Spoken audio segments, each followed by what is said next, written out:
The Unibet Premier League, Night 1 from Aberdeen, Scotland. Home court advantage for the Flying Scotsman. Would it be enough against Daryl Gurney? Could MVG score some sweet revenge on the new world champion? Or would the Scottish flags be waving for Peter Wright? And the Highlander got a hero's welcome, but could Nathan Aspinall make it a bagpipe BUSTO? Premier League darts today on High Roller Radio. Yes, it's the 2020 Premier League curtain raiser. Over the course of the next 4 months, we'll have 9 regulars and a mix of contenders duking it out. 40 minutes to go, announced the PDC, asking, will Big John bring down the house once again? Of course he will, which means it could be a very long night for the Asp on his debut. We'll see. Quick photo shoot reported PDC rigger Martin Leake. Your combatants there on stage, smiling for the cameras.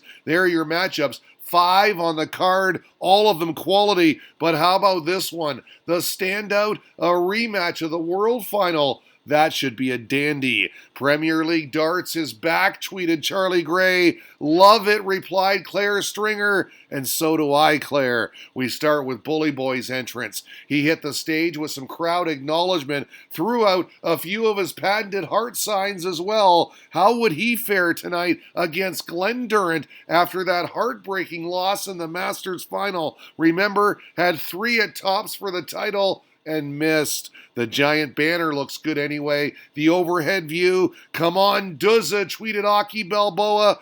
Bully Boy was quicker to settle in. He fired in this maximum in the opening leg en route to a hold of throw, was averaging 100 through the first 4 legs. But Duzza's a fighter. He was right there with him. Tops here in the 5th leg, no problem. A break for 3-2. He upped that to 4-2. Then we got this look from Bully Boy after it got to 5-2. We asked Twitterverse for a caption of that screenshot.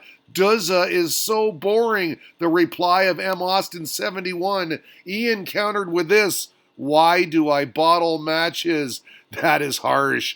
Durrant pinned 8 here for a 6-3 lead. It was all over from there. Duzza gets it done on debut with an easy 7-3 victory over Michael Smith. Yes, Glenn, said Charlie Gray. I've been wearing his dart shirt and cheering him on. Boom, tweeted the Sudbury Youth Academy. What a start for Duzza indeed. What kind of start would this guy get off to? Selfies for Super Chin. How about that? Always a treat for the fans. Daryl Gurney walking on with his usual exuberance. We got some Neil Diamond too. He was in for a tough night though. Facing off with Gary Anderson in Scotland, never easy. They exchanged holds of throw through the first 6 legs. Ando here for 3-2. Gurney with the max en route to 3-3. First blood to the Northern Irishman. Very next leg, the 7th. A beautiful 72 finish. Bang, bang on double 6. The Flying Scotsman, though, responded immediately.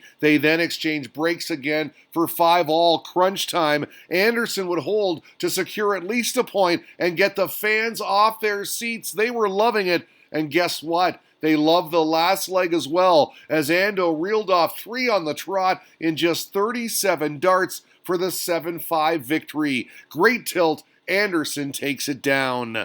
Up next, it's the repeat of the World Championship final, reported Joe Williams. Snakebite v MVG. Who wins this one? I don't know. I do know Michael wants revenge. The confident head tilt here from Peter Wright as John McDonald called out his name, your new world champ. He's loving it. A la Conor McGregor right there. This guy's confident too, though. The world number 1 with the maximum in leg 2 to no avail. Snakebite jumped out in front 2-0 with an early break. MVG brought it back with the next 2 to tie. He then held for 3-2, 3 on the spin. Could have been 5-0 right, but loads of missed doubles. The average is stellar. The Scottish flag was waving at 3-3, all tied midway through. Wright found another maximum in the 8th leg en route to 4 apiece. Then, how about this in the 10th leg? Wright on 157.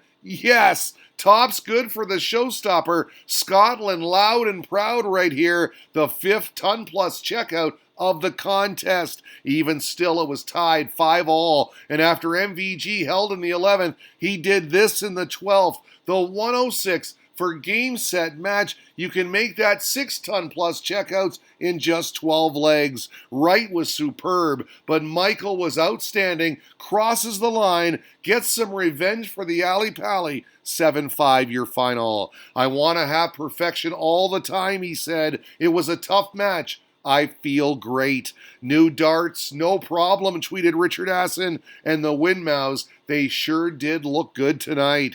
Cue the bagpipes as the big man, John Henderson, gets a marvelous walk-on. Bagpiped in, the Highlander lapping it up. Aberdeen, Keane on Hendo. What a tribute that was. That surely didn't disappoint, said the Demolition Man, and so well deserved. And yes, it is. It's Hendo's world. We're just living in it. His opponent, Nathan Aspinall, the favorite, though, they kicked off with 5 consecutive holds. Aspinall here for 3-2 on double 10. Both players struggling. Aspinall getting the best of it, though, despite averaging slightly more than 80. He took a 5-2 lead, then made it 6-2 on this beauty. The 2 trebles are in. The bullseye is too. The big fish. He liked it. Carried on for a 7-3 result. Wasn't Hendo's night. He just couldn't find anything. We got some high voltage next with the Rob Crosswalk on, taking on Gerwin Price in our finale on night 1.